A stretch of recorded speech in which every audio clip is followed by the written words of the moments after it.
Querido professor, querido aluno da Escola Bíblica Dominical, que a paz do Senhor Jesus te encontre muito bem onde quer que você esteja nesse momento.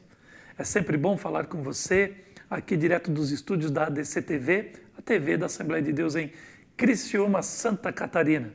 Estamos nesse terceiro trimestre do ano de 2020, trabalhando uma lição de discipulado local aqui em nossa igreja, visto não termos nesse terceiro trimestre uma lição da nossa querida CPAD, que escolheu não fazer a lição por conta da situação em que vivemos no Brasil, no mundo da pandemia, e por conta de igrejas que estão fechadas e a escola dominical ainda não voltando ativa, não tínhamos como fazer essa edição de materiais, despender de tanto esforço, recursos, logística. Então escolhemos, infelizmente ficamos assim, sem lição no terceiro trimestre, e nós aqui em Criciúma, então decidimos trabalhar uma lição de discipulado local, porque o tema da nossa igreja aqui em 2020 é uma igreja relevante. E entendemos que uma igreja relevante é uma igreja que anuncia o Evangelho, seja na liturgia do seu culto, seja no dia a dia dos crentes em sua casa, no seu trabalho,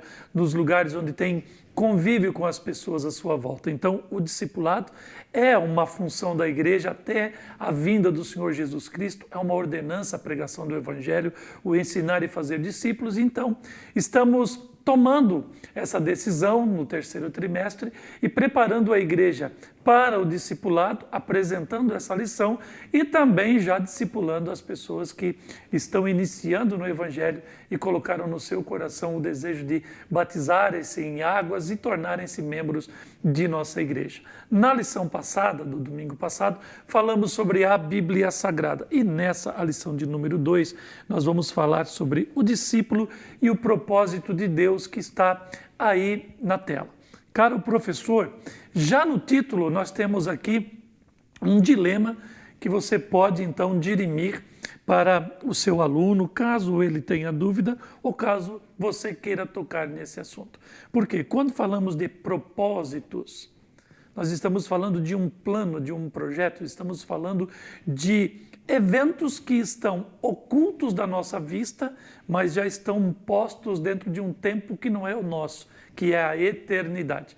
E aí, então, muitas vezes nós somos atraídos a pensar como se gere, como se processa, como estes eventos se sucedem e qual a relação que eu tenho diante deles. Será que eu tenho condições de escolher? Será que eu tenho condições de me adaptar? Será que eu tenho condições de antever o próximo passo? Como eu me porto diante desses eventos que são inevitáveis? O tempo vai correndo, os eventos vão se sucedendo, as circunstâncias vão surgindo e como eu me porto? Aonde eu estarei no próximo passo? Aí então a primeira questão que pode surgir é: existe destino? Será que a história já está toda traçada? E aí eu quero que você pense no destino junto com a palavra fatalidade ou fatalismo, ou seja, algo inevitável. E aí vai surgindo uma outra dúvida, mas Deus está nessa história, Deus está nesse tempo, Deus está nessas circunstâncias, então Deus escreve tragédias, então Deus ele escolhe pessoas para sofrer e outras para terem momentos de alegria, então ele escolhe um e dá mais e outro dá menos. São dúvidas que vão se acrescentando a esse tema. E aí então nós que conhecemos a palavra de Deus, temos o Espírito Santo, conhecemos a natureza de Deus, que o Espírito de Deus vai nos revelando, né? Depois que aceitamos a Cristo, somos regenerados, vivemos em santificação, nós vamos crescendo em graça e conhecimento, e é o Espírito de Deus que vai testificando a natureza de Deus no nosso coração, e ele vai também confirmando que somos filhos de Deus, e se somos filhos desse Deus misericordioso, nós vamos crescendo e compreendendo a cada dia mais a misericórdia desse Deus. Quando eu conheço quem é Deus, a sua vontade, a sua autoridade sobre a criação e sobre a minha vida, eu vou entender que ele é soberano. O que é soberano? A soberania é um atributo que na terra os reis eles detêm. Então eles têm a capacidade ou o poder de decidirem por si próprios, e toda uma comunidade e todo um reino e toda a população daquele principado se submete ao desejo daquele soberano. Se ele for bom, ele vai ser louvado. Se ele for mau, ele pode se tornar um tirano, um déspota, um ditador. Nosso Deus é um Deus cheio de amor, mas ele é o Todo-Poderoso. Ele é soberano e ele está no controle de todas as coisas. Mas aí então eu também posso anexar a essa dúvida do propósito, do destino, dos fatalismos, agora entrando a soberania de Deus, eu vou lembrar que Deus, como soberano, ele nos cria e ele nos dá o direito à liberdade. Não é bem o livre-arbítrio, é um tema que ele está abaixo da questão da liberdade. A liberdade tem tudo a ver com o amor de Deus. Por quê? Porque Deus, ele precisa da criação para manifestar o atributo do amor.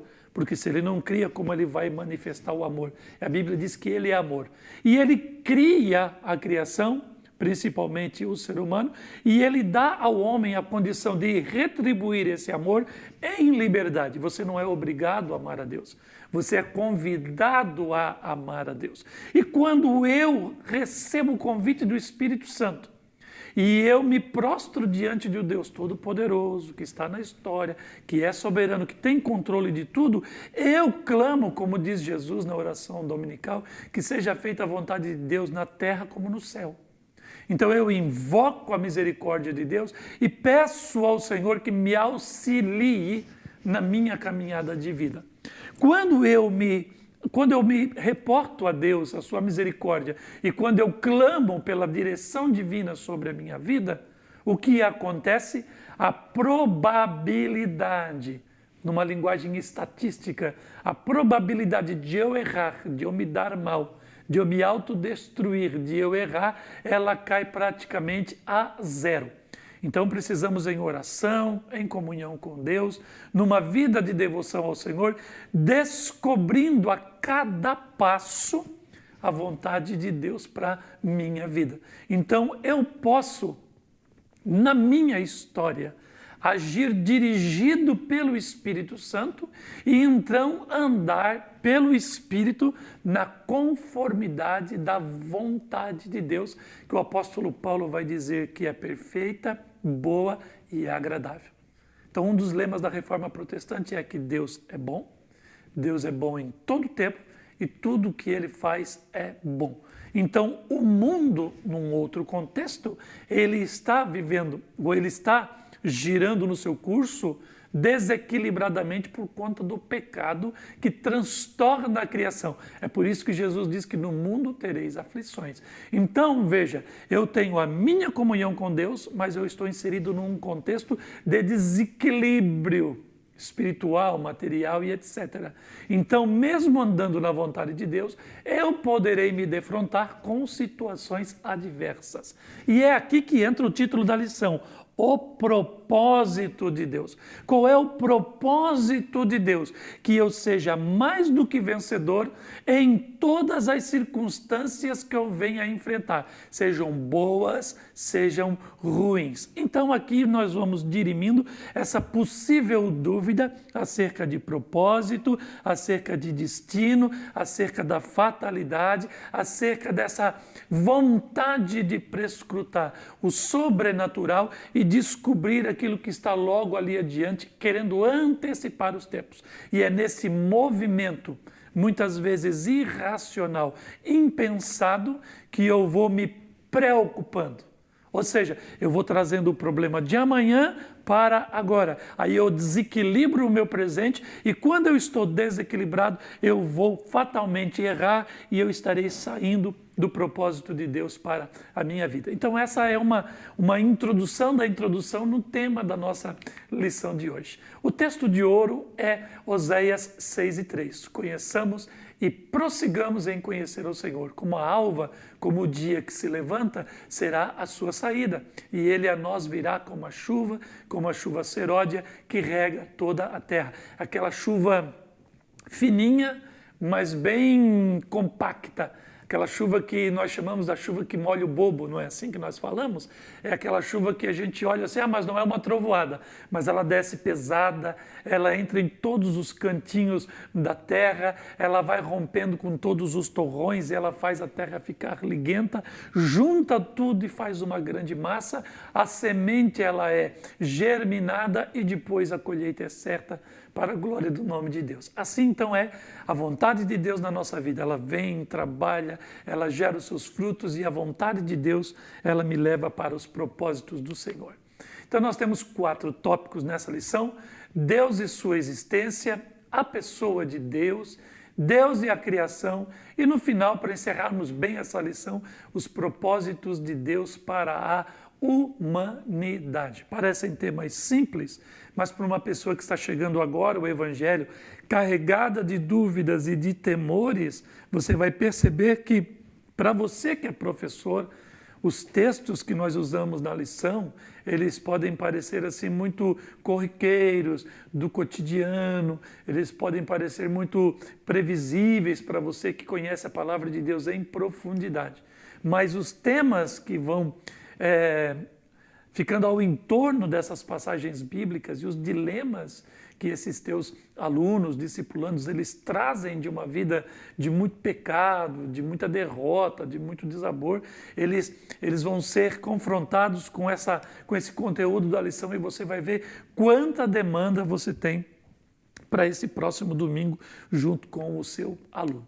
Então vamos introduzir aqui. E na introdução, nós temos aqui uma frase do grande Augustinho de Hipona, ou Aurelius Augustus, que foi um dos bispos da igreja primitiva. Então, no século IV, ele vai falando, né, depois que conheceu a Deus, se converteu, e ele diz assim, fizeste-nos, Senhor, para ti, e o nosso coração anda inquieto, enquanto ele não descansar em ti. Inclusive lá do meu Twitter eu tenho isso lá na minha bio, é a frase que eu coloco lá, que a minha alma, o nosso coração, ele sempre estará inquieto enquanto não descansar em Deus. E Augustinho de Hipona, ele foi uma pessoa cética, ele foi uma pessoa que estudou muito filosofia e ele desprezava a fé cristã por conta de achar que a fé cristã era uma fé dos fracos, dos fatalistas, que não enfrentavam os problemas da vida e entregavam seus problemas para Deus, inclusive se conformando com a morte.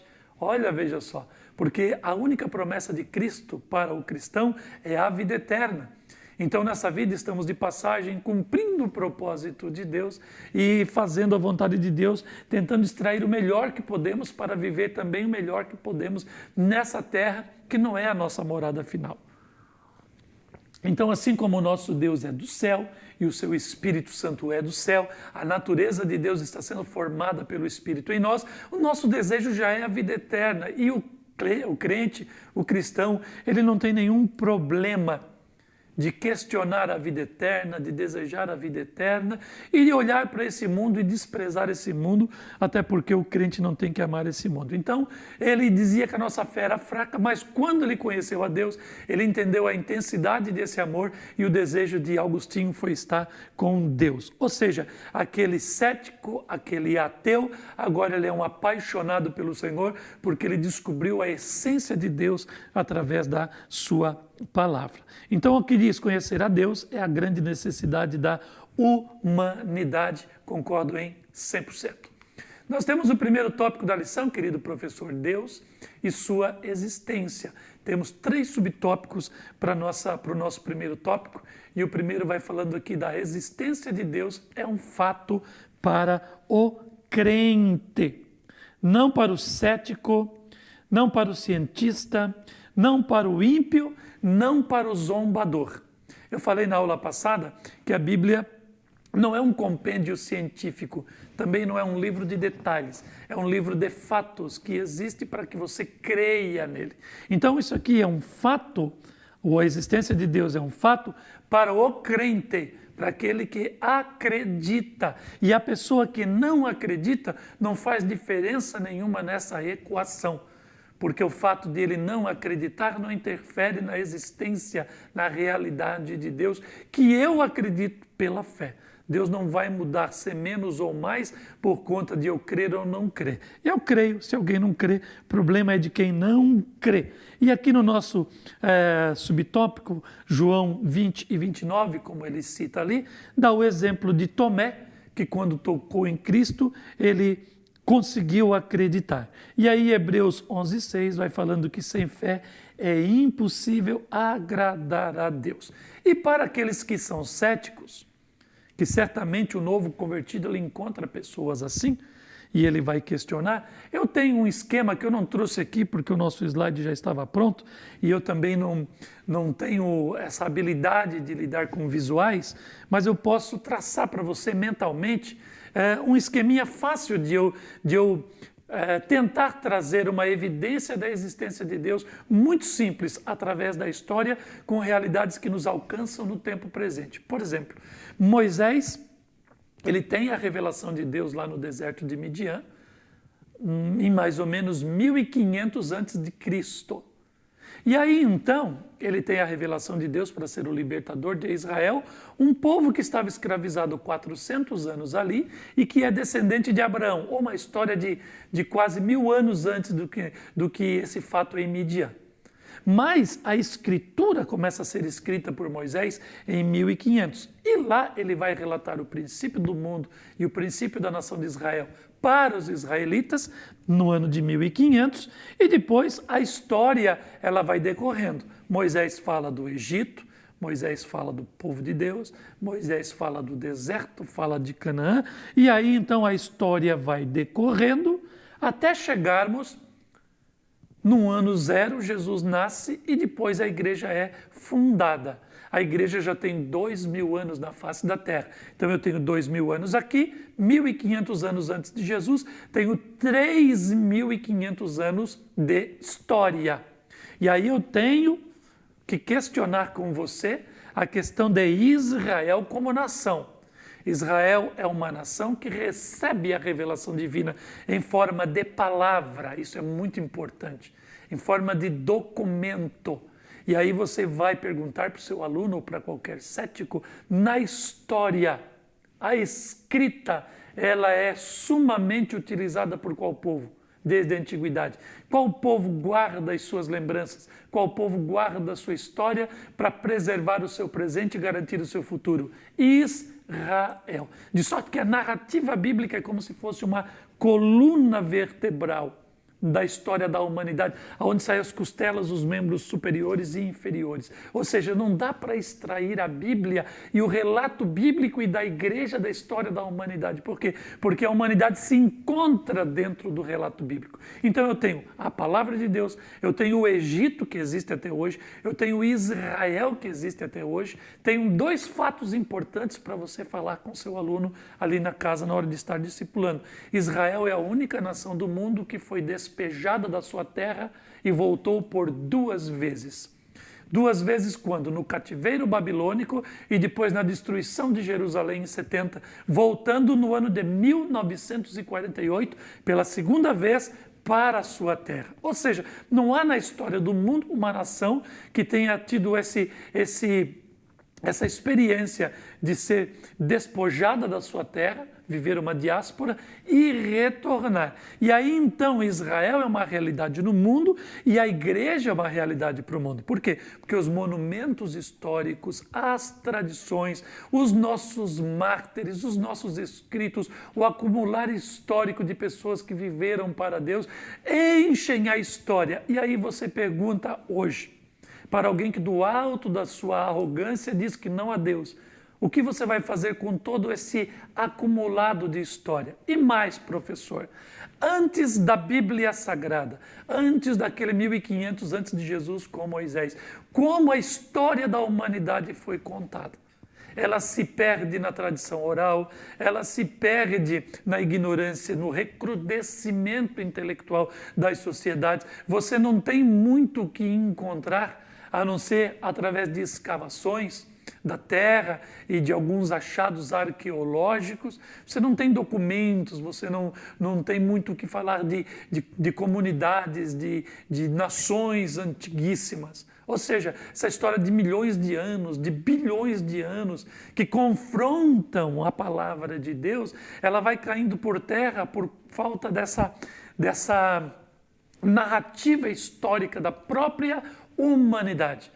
Pela palavra de Deus, a gente vai ver que 5, 6, 7 mil anos é muito tempo. Ou seja, nós estamos com um relato bíblico que vai falando então de Israel, vai falando da igreja e vai nos dando a Bíblia Sagrada como esse documento incontestável e o maior tesouro da humanidade. Só a Bíblia, Israel e a igreja são 3 provas cabais para mim de que Deus, ele existe. E aí nós temos aqui, na nossa lição, o segundo tópico, subtópico, melhor dizendo, da nossa lição, que vai falando sobre as evidências de um Criador. Eu, na correria, esqueci de trazer para vocês um livrinho da nossa casa publicadora das Assembleias de Deus, Evidências de um Criador, do pastor Abraão de Almeida. Marque esse nome. Evidências de um Criador, Abraão de Almeida. Eu não sei se no Google você consegue baixar um PDF, mas você pode, em qualquer livraria evangélica, conseguir esse livro. E ele é muito fácil. É como aquele livro que eu trouxe semana passada, Bíblia, História, Mensagem, de Antônio Gilberto. Pequenininho, bem condensado, uma linguagem bem simples, e ali pastor Abraão de Almeida vai falando de muitos achados arqueológicos, de elementos da natureza, que vão provando as evidências de um Criador, que é esse subtópico aqui do nosso primeiro tópico, evidências de um Criador. E aí no nosso texto vai falando da assinatura de Deus na sua obra, na sua criação. E aí então você vai encontrar também no Google, professor, ali um professor chamado Adalto Lourenço. Adalto Lourenço. Ele é um cristão do segmento reformado e ele é cientista, ele é um físico, mas ele é um cristão convicto, e ele vai falando sobre a triunidade de Deus, por exemplo. E ele coloca 4 exemplos na natureza da assinatura de Deus, do Deus trino, do Deus bíblico. E ele diz assim, por exemplo, na matéria, ele vai falando que a matéria é sólida, líquida e gasosa. Então, olha aí uma evidência de Deus na natureza. E você pode usar esse exemplo, marque aí, e você pode usar com o seu aluno. E aí ele fala assim, no tempo, passado, presente e futuro. Lembra que nós nessa dimensão estamos presos dentro do tempo e do espaço. Então, o espaço é feito de matéria. A matéria é sólida, líquida e gasosa. Agora, o tempo, passado, presente e futuro. Espaço, nós temos a altura, temos a largura e temos a profundidade. Olha só, mais uma evidência do Deus Trino. E nós temos também aqui na música ritmo, melodia e a harmonia. E a música é um grande instrumento de dominação das massas. Olha como cativa, como você usa a música para chamar a atenção das pessoas. Mais uma assinatura do Deus Trino, ritmo, melodia e harmonia. E nós temos na própria compleição humana, principalmente na revelação do Novo Testamento, corpo, alma e espírito. Então nós temos aqui, então, 3 dimensões do ser humano. Assim como Deus é Pai, Filho e Espírito Santo, no ser humano também há uma evidência de Deus. Então, na própria matéria, na criação e no ser humano, assinaturas desse Deus extraordinário. O salmista diz que os céus manifestam a glória de Deus. E Romanos capítulo 1, versículo 19 em diante, vai falando de um Deus que se revela na natureza. Nós temos aqui a nossa fé na existência de Deus. E aqui no nosso texto vai dizendo ali, ó, a fé é o firme fundamento das coisas que se esperam e a comprovação das coisas que não se veem. Como comprovação? Mas se eu vejo pela fé, quem não tem fé não vê, mas eu estou vendo pela fé e para mim está comprovado. Ou seja, a fé é um movimento da alma do cristão e o cristão, o servo de Deus, ele tem fé por quê? Porque a fé não é um dom natural, a fé é um dom de Deus.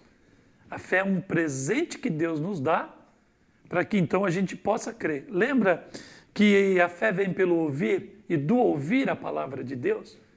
Então, quando um pecador ele ouve o evangelho e ele aceita o evangelho, o que acontece, professor?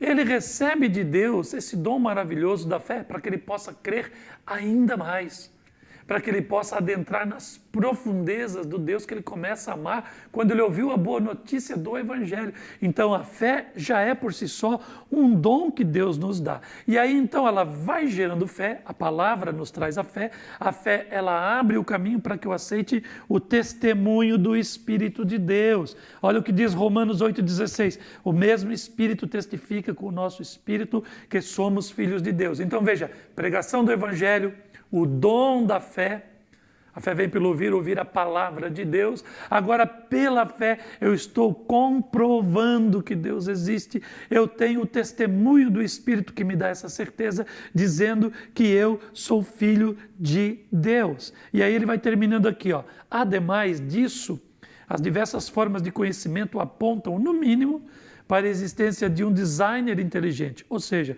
o universo e todos os seres vivos são melhor explicados a partir de uma causa inteligente, e essa causa é Deus.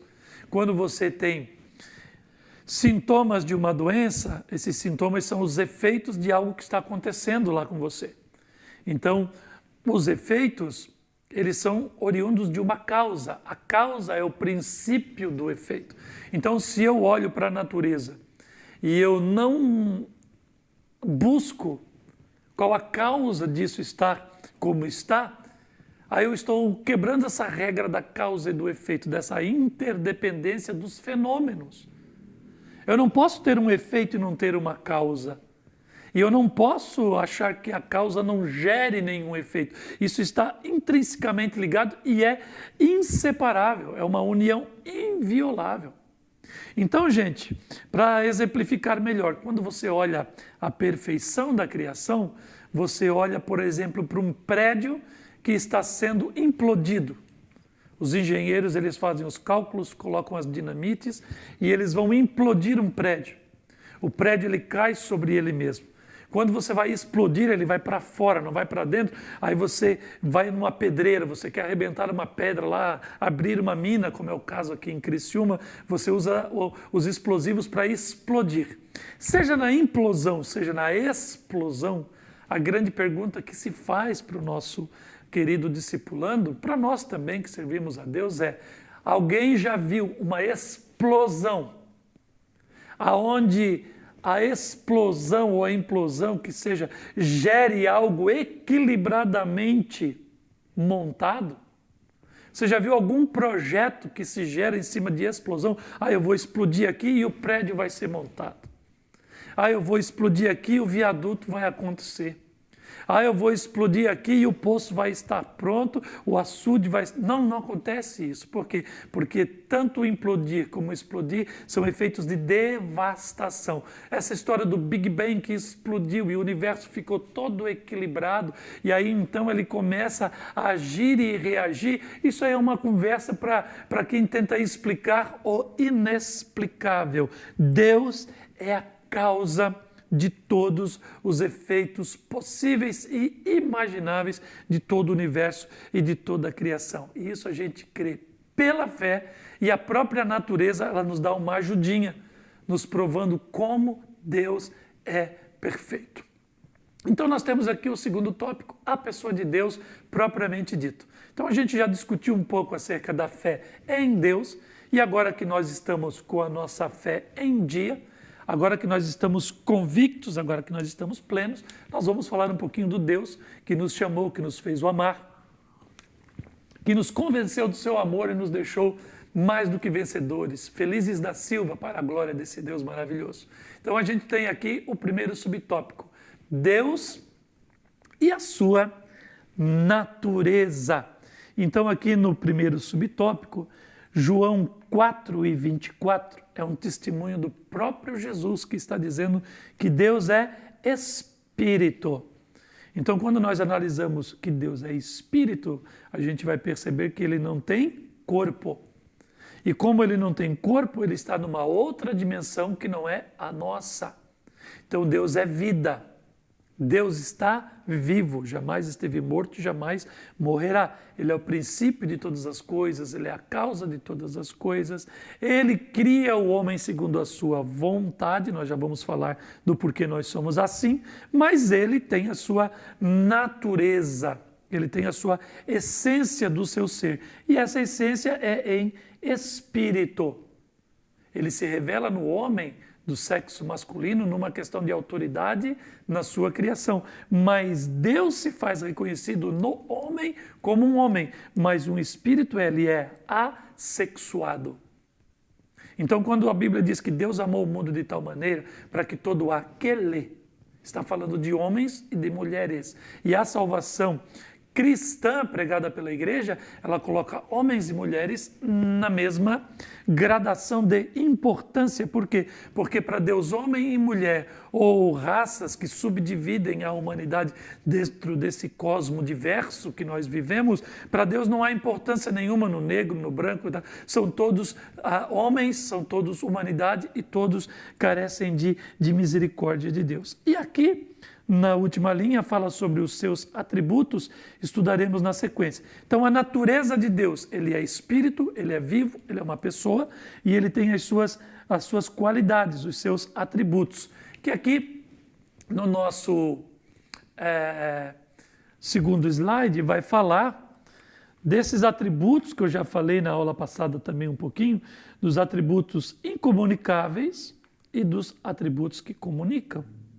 Então, como Deus está numa dimensão que não é a nossa e Ele subsiste numa essência que não é nossa, essa essência do Espírito, embora tenhamos o Espírito de vida dentro de nós, nós não somos todo, a nossa compleição não é toda Espírito, a de Deus é. Então, Deus, como pessoa, tem qualidades que são incomunicáveis, que a gente jamais vai conhecer. E essas qualidades, eu já falei na aula passada, retorno a falar, como, por exemplo, onisciência, o poder de saber tudo, a onipresença. Por exemplo, o anjo, ele é muito rápido. Ele, num piscar de olhos, ele gira o mundo, ele se movimenta.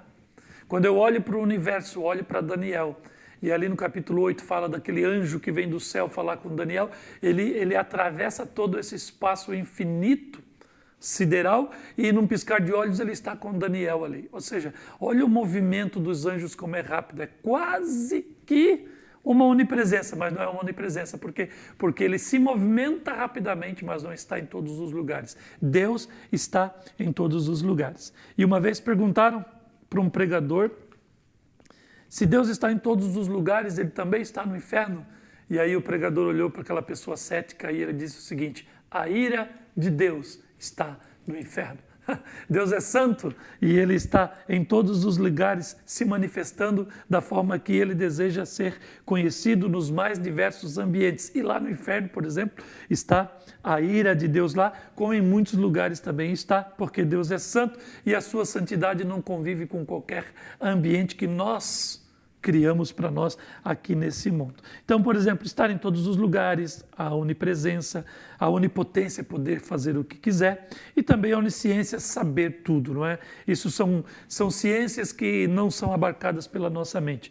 E atributos que eles se comunicam conosco, por exemplo, Deus compartilhou a sua humanidade, nos criando e depois vindo até nós na pessoa de Jesus, a inteligência, a capacidade de poder compreender as coisas, a vontade, através da inteligência, analisar, perceber e então desejar algo para a gente. E essa questão da moralidade, do certo e do errado, da consciência daquilo que devemos fazer, são atributos que Deus tem e Ele nos deu para que nós fôssemos semelhantes a Deus, nesse aspecto da intelectualidade. E aí eu coloquei aqui para você pensar com o seu discípulo e também para você abrir um pouco mais a sua capacidade de prescrutar o tema, a humanidade ela vive cheia de medo, porque são os dois sentimentos que movem o ser humano, ou é medo ou esperança, e o cristão está cheio de esperança, por isso ele não tem medo da morte, mas o não salvo, ele vem do mundo das trevas carregado de medo. Se o verdadeiro amor lança fora todo o medo, ele tem que ajustar a sua percepção de Deus. E geralmente o medo ele está indexado nessa inversão do homem na sua relação com os atributos de Deus. Por exemplo, você pode explicar para o seu aluno ali, quando ele recorre ao horóscopo para saber o amanhã, quando ele recorre a videntes para antecipar fatos e não errar, quando ele contrata videntes para que ele possa saber como agir ali depois, para que ele não possa perder o que ele tem hoje. Ele está manifestando medo e ele está entrando numa dimensão que é incomunicada a ele, a dimensão dos mistérios, a dimensão da obscuridade, da improbabilidade. Dessa coisa inexplicável, extraordinária, que transcende a nossa capacidade. Então o ser humano, quando ele se aventura a querer ser igual a Deus, porque esse foi o motivo da queda de Lúcifer lá do céu, o anjo de luz se tornou em diabo, porque ele quis ser igual a Deus, e o homem quando quer ser igual a Deus, e ele quer tomar para si a soberania que só pertence a Deus, ele acaba entrando no escuro e acaba ficando cheio de medo.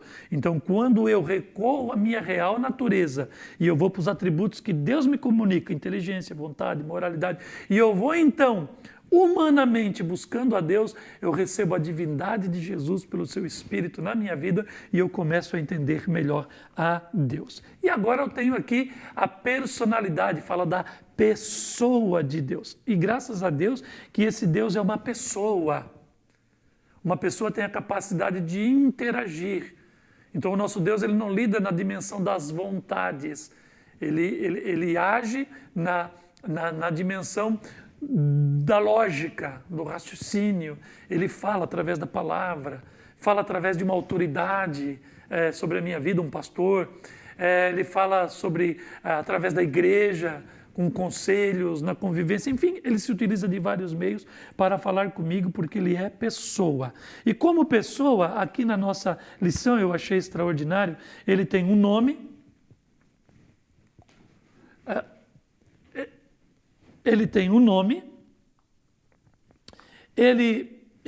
o nome de Deus é Yahvé, ou é o Senhor, como você queira, Jeová no português, e ele deu um nome para o seu filho, que é o nome sobre todo nome, que é Jesus. Depois, ele faz de Abraão seu amigo, e Abraão, ele é o pai de Israel, está na história da humanidade, inclusive os seus descendentes até hoje dão testemunho dele. Ele fala com o seu povo, Hebreus 1:1 diz assim, que havendo Deus falado por muitas e de várias maneiras aos pais no passado, nesses últimos dias nos falou através do Filho, e o Filho diz que passará o céu e a terra, suas palavras não passarão, então ele continua falando até hoje.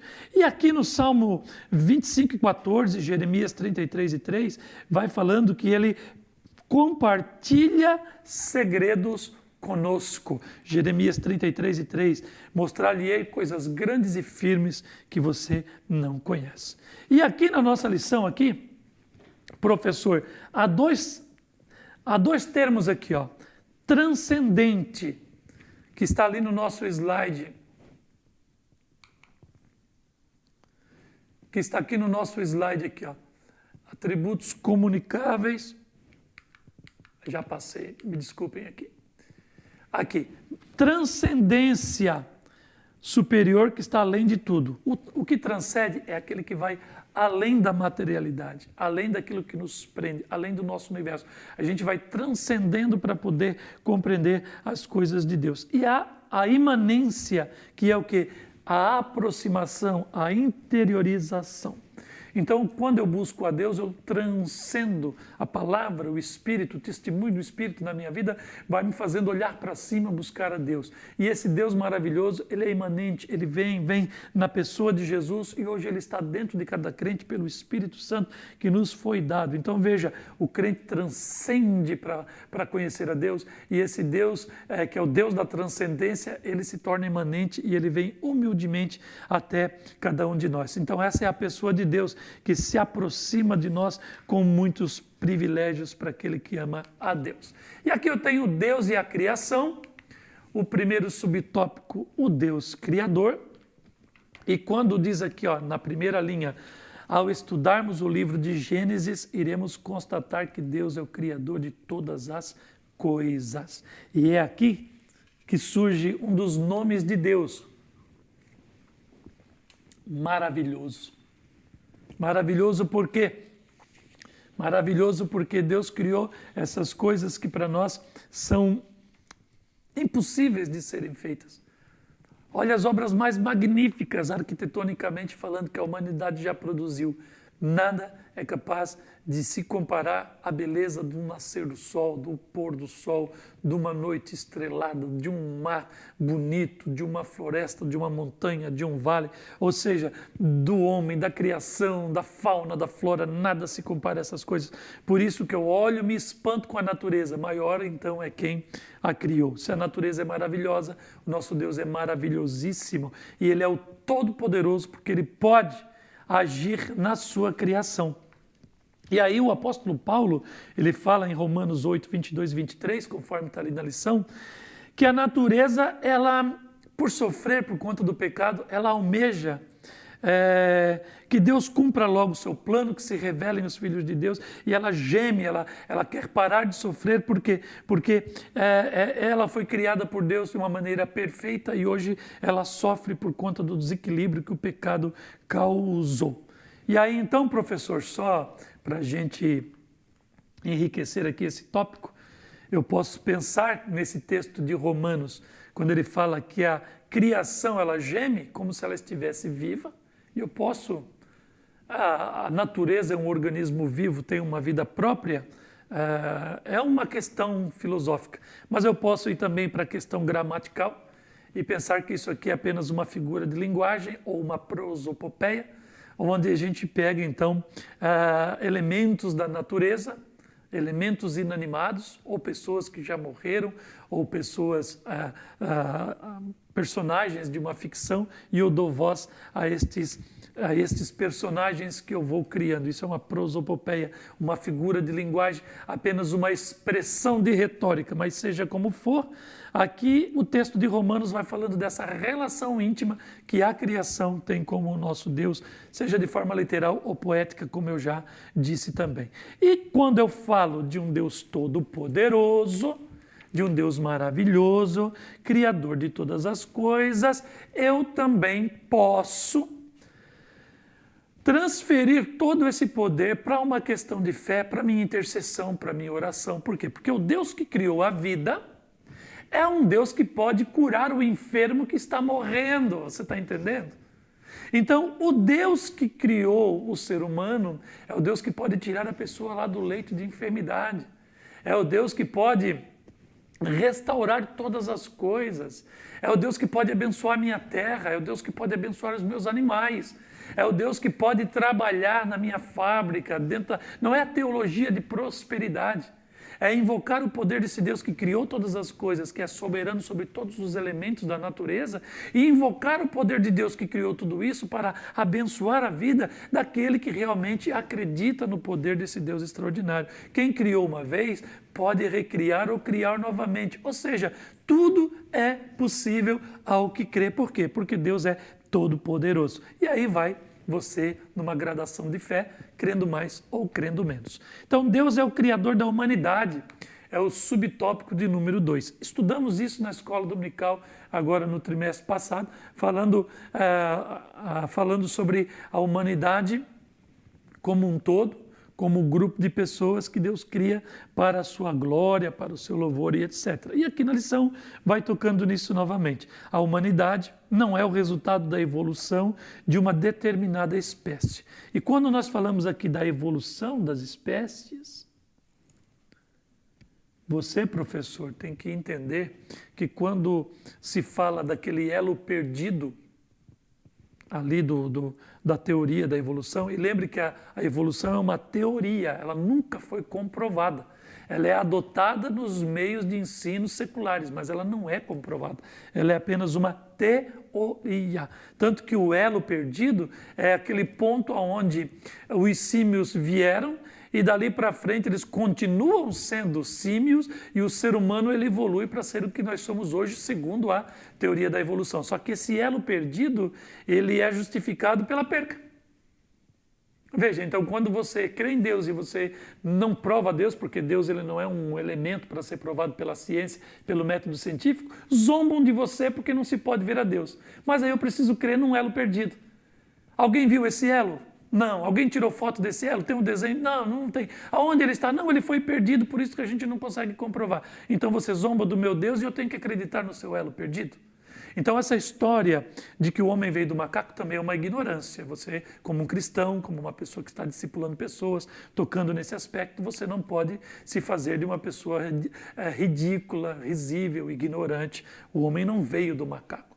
Ele é um dos braços da evolução dessa espécie. Os macacos continuam sendo macacos. O ser humano ele evolui a partir do elo perdido, que ninguém também consegue explicar. E uma outra coisa também, Charles Darwin ele foi criado num contexto cristão e há muitos relatos, inclusive ali no livro Evidências de um Criador que eu indiquei para vocês, há o testemunho de vários contemporâneos de Charles Darwin que ele morre arrependido da teoria e do mal que ele percebeu que ele fez à humanidade. Por quê? Porque os darwinistas, eles são mais radicais que o próprio Darwin. Então esse darwinismo, esse ismo histórico, essa deturpação dos pensamentos na história, ele é usado depois de uma forma negativa por aqueles que se voltam a Darwin para justificar a evolução e contradizer o que a Bíblia Sagrada e a Igreja falavam acerca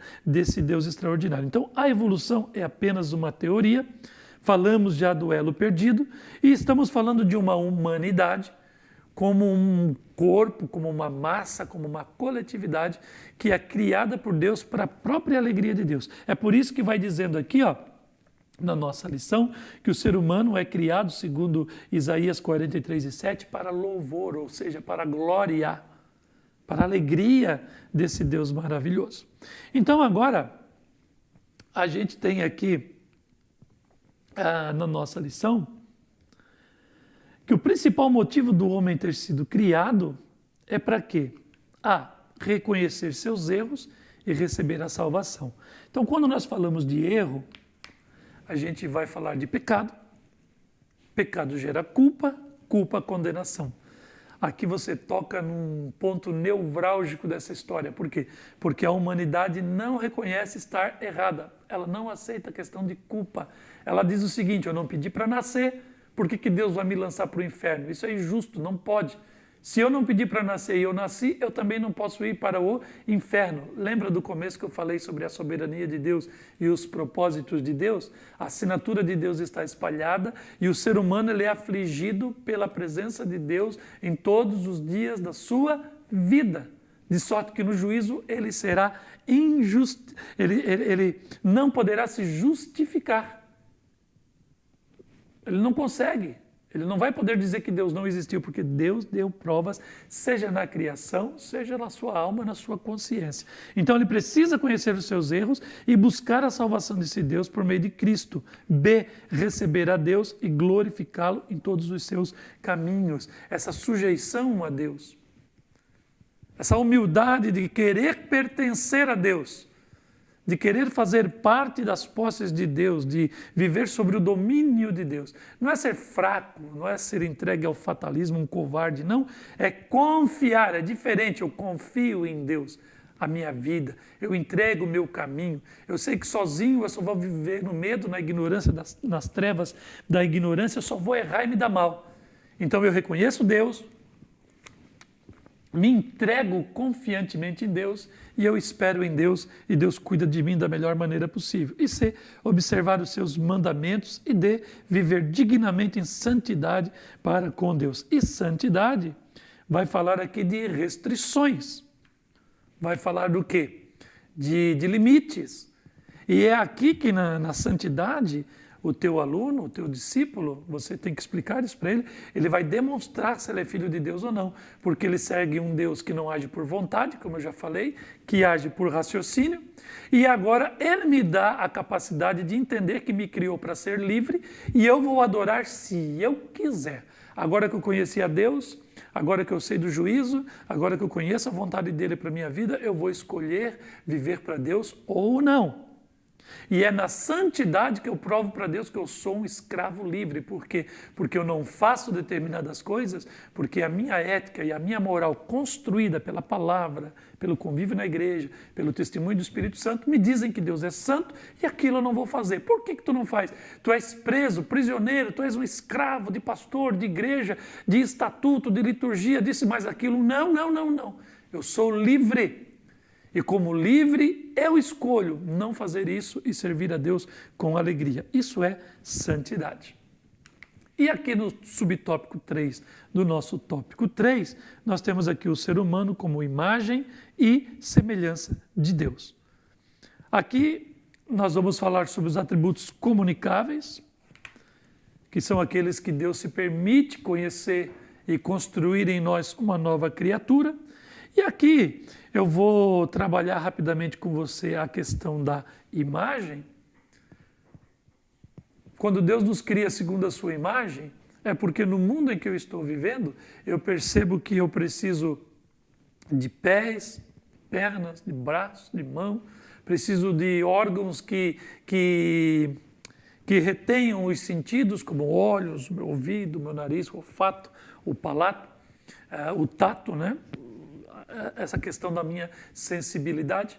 Então, quando Deus me dá essa forma, é a forma como Ele quer ser conhecido da humanidade. Você pode procurar Deus na natureza, no fogo, nos elementos naturais, no vento, enfim, onde você quiser.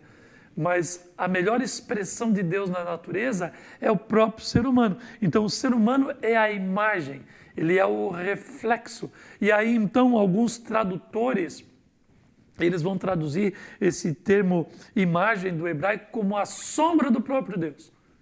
Ou seja, Deus está na divindade, em outra dimensão, em espírito como essência, na sua natureza santa, e ele se manifesta na humanidade através do ser humano, como se o ser humano fosse a sombra do próprio Deus. É por isso que quando eu analiso como sombra, eu vou perceber então que a sombra ela não tem atitudes próprias, ela se move segundo o dono da sombra, ou a verdadeira natureza da sombra. Então, estar dentro do propósito de Deus é estar andando segundo a vontade de Deus, estar me movendo segundo o mover do próprio Deus. É uma comunhão extraordinária que Deus manifesta na sua imagem. Por quê? Porque dentro da imagem há a semelhança, essa capacidade de eu ser pessoa. Eu sou o pastor Kleber de Amorim e eu sou uma pessoa. Eu tenho até um CPF, um cadastro de pessoa física, ou seja, eu tenho uma imagem, eu tenho uma constituição, eu sou também uma pessoa, não sou um boneco de carne e osso, de nervos, pele, pelo, etc., de fluidos, eu sou uma pessoa, eu tenho razão, intelecto, vontade, eu tenho cognição, eu me relaciono, eu interajo com o mundo à minha volta, eu tenho inteligência, eu construo, eu projeto, eu faço, negocio. Ou seja, eu tenho essa semelhança com Deus na imagem que Deus se manifesta como se fosse uma sombra dele. Creio que isso está pacificado, então vamos lá para terminar a nossa lição, os propósitos de Deus para a humanidade. E aqui, eu coloquei aqui alguns detalhes. Propósito de Deus, primeiro aqui, ó, de sermos salvos. Salvos do quê? Quer marcar lá? Pecado. pecado não tem mais domínio sobre vocês. Eu também serei salvo da morte. E quando eu vou para a Bíblia Sagrada, eu posso até questionar, como eu sou livre da morte? As portas do inferno, do Hades, da morte, do reino dos mortos, não prevalecerão contra a igreja? E como é que cristãos, eles morrem? Morrem em um processo natural desse mundo caído. Mas a morte continua para o ímpio e ele vai morrer a segunda vez, segundo a Bíblia, quando ele for condenado e ir para o inferno. Então, os efeitos da morte, eles já não me pegam mais porque eu estou em Cristo e eu não vou morrer para sempre indo para o inferno. Eu vou viver a vida eterna com Deus na sua glória, no eterno e perfeito estado. É por isso que Paulo ele vai cantar: onde está, ó morte, a tua vitória? Onde está, ó morte, o teu aguilhão? Então o crente não tem medo da morte. Ele não vive angustiado por isso aqui. Então ele está livre do pecado, ele já não é mais um escravo do mundo, de Satanás, das circunstâncias, ele não tem medo da morte, já está salvo dela, ele está salvo da ira divina, então ele não vai habitar no inferno. Ah, Deus está no inferno, está, a ira de Deus está lá. Ele vai ser salvo dessa ira, já é salvo aqui agora, porque ele é filho de Deus e até quando ele erra, ele chora arrependido e ele é tratado como filho diante de Deus e não como um ímpio. Então há uma diferença muito grande quando o ímpio ele erra e ele chora de amargura, porque ele não tem esperança. O filho de Deus, pelo contrário, ele tem esperança, mesmo que chore, chore de alegria. E depois nós somos salvos da condenação vindoura, ou seja, não fazemos parte dessa ira de Deus que vai vir para condenar o mundo inteiro. Então nós temos aqui o segundo subtópico do quarto tópico da lição, propósito de sermos abençoados. O que é ser abençoado? É ser bendito, é bem falado, bem afamado pelo céu. Quando você é filho de Deus, Deus dá o testemunho que tu é filho de Deus e ele se alegra com os seus filhos. Aos modos de Jesus, no dia do batismo, este é meu filho amado, em quem eu me comprazo, em quem eu tenho prazer.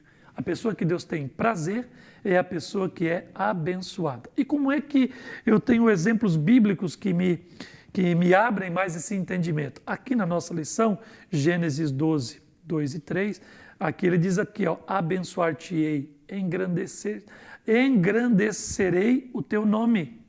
Tu serás uma bênção, em ti serão benditas. Olha aqui, ó, benditas, em ti serão benditas. Se eu sou uma bênção, se eu sou um abençoado por Deus e sou bênção, aqueles que saírem de mim ou interagirem comigo serão também abençoados ou benditos. Então o crente que é abençoado, ele é engrandecido, ele cresce, ele é próspero, ele é honrado por Deus. Então veja, Deus ele quer abençoar os seus filhos. Deus ele quer fazer parte da vida, do cotidiano, dos projetos, e ele quer abençoar a nossa história.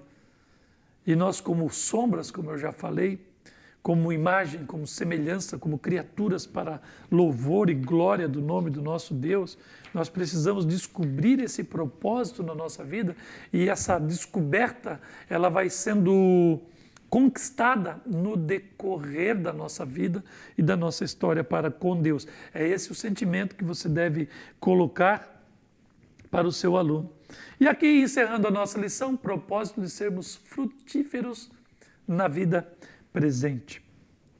Jesus diz o seguinte aqui, ó, por seus frutos os conhecereis. Assim, toda árvore boa produz bons frutos, toda árvore má produz frutos maus. Mateus 7, 16 e 17. Usando essa figura da árvore e dos seus frutos, os frutos como consequência da salvação do novo nascido em Deus, aí então a gente tem essa noção de como compreender, né, a nossa vida cristã. Eu sou salvo, sou abençoado, né? Sou salvo do pecado, da morte, da ira, da condenação, sou honrado por Deus. E agora a prova de que eu sou salvo e sou abençoado é que de mim são gerados frutos do Espírito Santo. a seiva, a essência, a natureza que compõe esses milagres que brotam de dentro de mim, não vem da minha natureza, porque eu sou caído, sou um pecador, eu sou falho. Então o fruto do Espírito, esses odores e sabores que brotam da minha vida depois que o Espírito de Deus, ele me faz me encontrar com os propósitos de Deus, são milagres que todos vão conhecer. E aí Jesus, ele diz para os seus discípulos em João 15,16, não foram vocês que me escolheram, mas fui eu que vos escolhi, fui eu que vos nomeei para que vocês vão e deem fruto e o vosso fruto permaneça. Então você tem que trabalhar no ideário do seu aluno, no seu discípulo, que por mais que ele buscou a Deus, mas na verdade quem escolheu essa pessoa, quem deu o Espírito, quem salvou, quem fez a obra, foi esse Deus. Porque há muitas pessoas que são como aquele Simão que quis comprar a bênção de Deus, né? São pessoas que se convencem do Evangelho, são pessoas que vêm para o nosso meio com algum tipo de interesse. E essas pessoas não conheceram a Deus. E Deus, ele não se deixa enganar nem se escarnecer, e quem usa de engano não permanece na casa de Deus. Então nós temos que orar com o nosso aluno, para que o nosso aluno se arrependa de fato, se entregue de fato, reconheça de fato a soberania de Deus sobre a sua vida, e que ele tenha como alvo da sua vida a servidão a Deus, a santidade, a humildade, a contrição diárias, para que ele possa então ser terra boa e Deus possa produzir os seus frutos em nós e a humanidade será abençoada. Concluindo, tivemos o privilégio de estudar a pessoa do nosso Deus, sua existência, sua natureza, sua criação e os seus propósitos em relação a tudo o que existe, principalmente em relação à humanidade. Tal conhecimento a respeito de Deus é maravilhoso e ele é ou tem que ser cativante, né? Esse desejo diário de conhecer a Deus todo dia deve ser a premissa ou principal das nossas vidas. Então, na prática, procure andar com Deus em espírito e em verdade. Seja constante na vida em oração, pois por meio dela aumentamos nossa comunhão com Deus, lembrando que Ele deseja falar conosco, porque Deus é uma pessoa, e procure ser crente abençoado e abençoador, além de ser frutífero em toda boa obra, fazendo assim nossa vida será cheia de felicidade e ela terá sentido.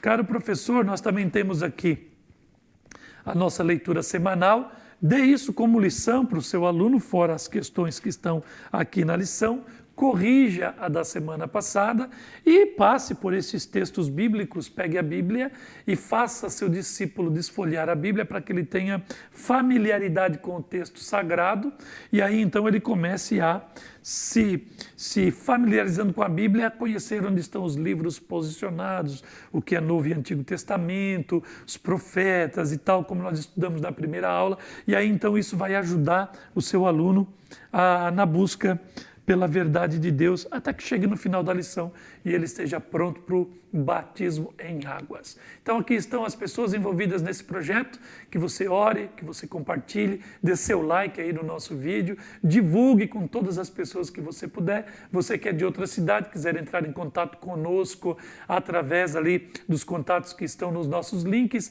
fale conosco aqui, a Assembleia de Deus em Criciúma terá o prazer de ajudar você aí na sua igreja. Que Deus abençoe e até a próxima aula em nome de Jesus.